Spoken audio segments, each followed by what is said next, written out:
Observation. ये दो तीन शब्द ऐसे हैं। टाइम, हमने टाइम को काल कहा, टाइम को भगवान कहा हमने, महाकाल।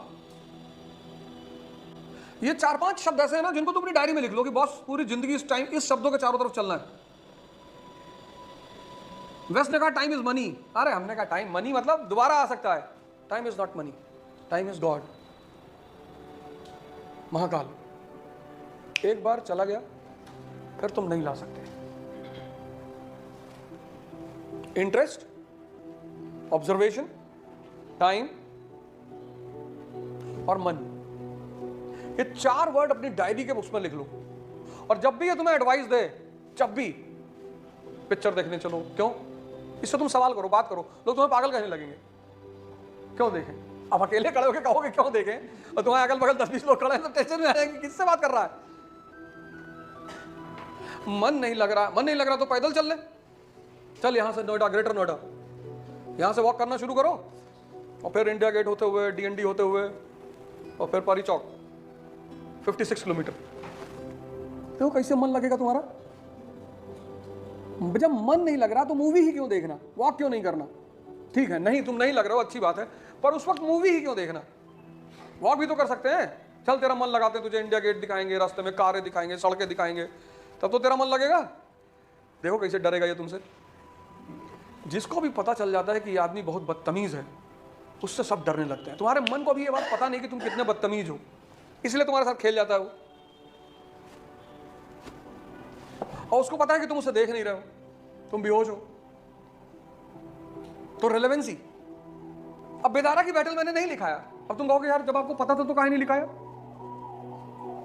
रेलेवेंसी नहीं है ना। प्लासी लिखाया तुम्हें, बेदारा भी वही लिखा सकता था तुमको, पर उसकी रेलेवेंसी नहीं है। उससे भारत की हिस्ट्री में कोई फर्क नहीं पड़ा। और हल्दी घाटी का युद्ध कितना इंपॉर्टेंट है, 1576, राजपूत रेजिस्टेंस इन राजस्थान। ऐसा नहीं कि मुगलों को रेजिस्टेंस नहीं मिल रही है, एकदम मिल रही है। ऐसा नहीं कि सारे राजपूतों ने दोस्ती कर रखी है। एक आदमी है जो अकबर से कह रहा है कि गुजरात न जाने देंगे बेटा, कहानी चाहे जितना सुनाओ। और जब लड़ना जानते हैं फिर काहे सरेंडर? अगर ना जान रहे होते, गोली खेलते, पतंग उड़ाते तो कर लेते सरेंडर। जब हम भी लड़ना जानते हैं, इसलिए तो स्टेट, ये पॉलिटिशियन नहीं चाहते कि तुम लोग लड़ो, युद्ध करना सीखो। तभी तो मिलिट्री ट्रेनिंग कंपलसरी नहीं की इंडिया में। अगर भारत में तुम सोचो military training 10th 12th 11th में कंपलसरी कर दे, तो सबसे पहले ही जो लड़के मिलिट्री में ट्रेंड हो जाए, ये सबसे पहले विधायक जी को दौड़ा ले। नहीं दौड़ाएंगे, गांव के प्रधान को मार देंगे। तुम भिखमंगा, तुम 10 तो बोलेरो कहां से खरीद लिया? अभी तो बेचारा नशा कर रहा है, गांजा पी के सड़क पे ऐसे बैठा हुआ है, कहां से मारेगा वो? और रास्ता एक ही है, धर्म। कोई भी ले लो, आप कोई भी ले लो, आप हिंदू धर्म ले लो, आप इस्लाम ले लो, आप सिखिज्म ले लो, आप ईसाईयत ले लो, कोई भी, आप बौद्ध धर्म ले लो, आप जैन धर्म ले लो, ये सब रास्ते हैं। इनमें से किसी एक को आपको पकड़ना होगा, वापस आना होगा, नहीं तो नरक भी छोटा पड़ जाएगा। नरक जो है ना, वो छोटा पड़ जाएगा, बहुत छोटा पड़ जाएगा।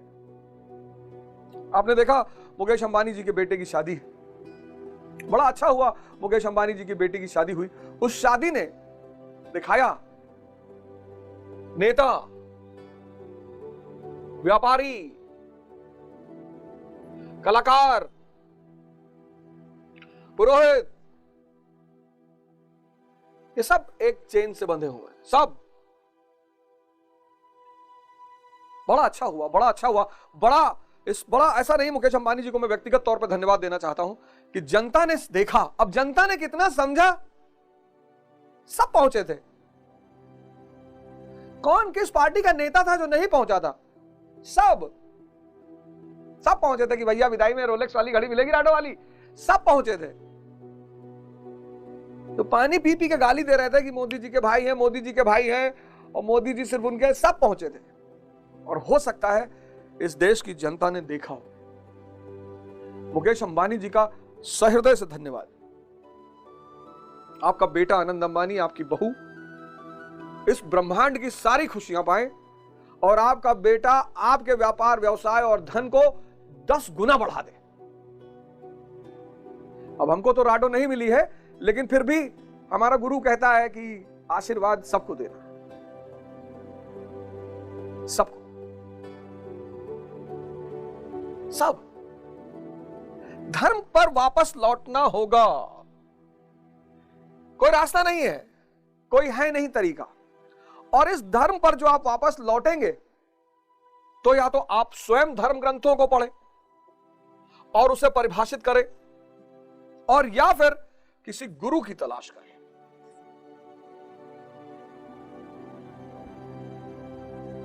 जो आपको उचित अर्थ बता सके।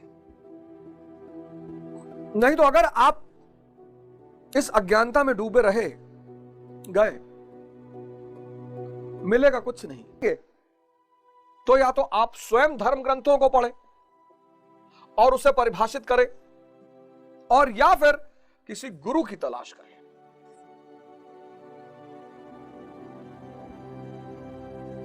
जो आपको उचित अर्थ बता सके। नहीं तो अगर आप इस अज्ञानता में डूबे रहे गए, मिलेगा कुछ नहीं। 40-50 तक स्त्री बहुत आकर्षित करेगी, 60 तक दवाई ववाई खाकर आकर्षित कर लेगी, लेकिन 70 से 90 जब जगह जिंदा रह गए काम की भावना के साथ 20 साल, भाई साहब नरक में टाइम कटता नहीं है। जवानी कैसे बीत जाती है पता नहीं चलता, और बुढ़ों से जाके कोई पूछे कि मरने की दुआ करने के बावजूद, सब बुढ़े मरने की दुआ करते हैं ज्यादातर। भोग नहीं बचा जीवन में ना। किसी ने जवानी में नहीं कहा कि भगवान उठा लो। इंद्रिय का सुख मिल रहा था, भोजन का सुख मिल रहा था, स्त्री का, पुरुष का, सब सुख मिल रहा था। बुढ़ापे में कोई सुख है ही नहीं। तिरस्कार, जिसको अनुभव अपना दो वो तिरस्कार करेगा। सारे बुजुर्ग कहते हैं कि प्रभु उठा लो। अरे भगवान कहता है इतनी जल्दी भी क्या है, ऊपर बुजुर्गों को लेकर मैं क्या करूंगा, इतनी जल्दी भी क्या है, रुको थोड़ा।